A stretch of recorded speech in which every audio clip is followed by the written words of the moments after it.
Méditation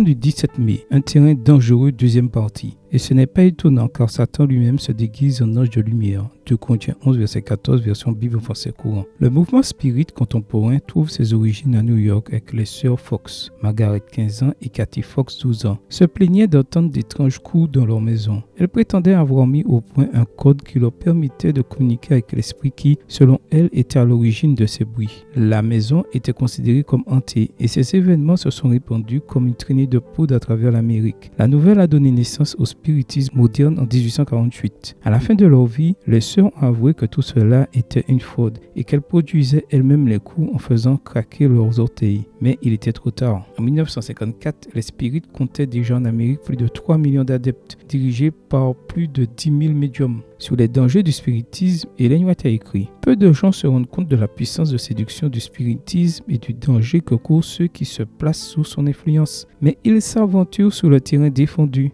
et le destructeur ne tarde pas à exercer contre leur gré son pouvoir sur eux. Une fois soumis à la direction des esprits, ils sont réellement captifs. » Extrait du livre La tragédie des siècles, chapitre 34, page 607, écrit par Ellen G. White. Le spiritisme est en plein essor et nombreuses sont les victimes des ruses de l'ennemi. Que pouvons-nous faire pour éviter de tomber dans le piège? Le seul moyen sûr est de se tenir du côté de Jésus et de fonder notre foi sur la parole de Dieu. Satan a séduit Ève en la faisant douter des paroles de Dieu. Mais lorsqu'il a affronté Jésus dans le désert, il a été vaincu par la puissance de la parole. L'homme ne vivra pas de pain seulement, mais de toute parole qui sort de la bouche de Dieu. Matthieu 4, verset 4. La Bible est la seule règle de foi et de pratique du chrétien, ainsi que sa seule sauvegarde contre les attaques de l'ennemi. Consacrons-nous chaque jour du temps à l'étude des Écritures? Dieu ne nous rappellera pas les parties de sa parole que nous n'avons pas étudiées. Si nous passons du temps chaque jour avec Jésus et obéissons à sa parole, nous ne serons pas trompés. Amen. Bonne journée à toi et que le Seigneur te bénisse.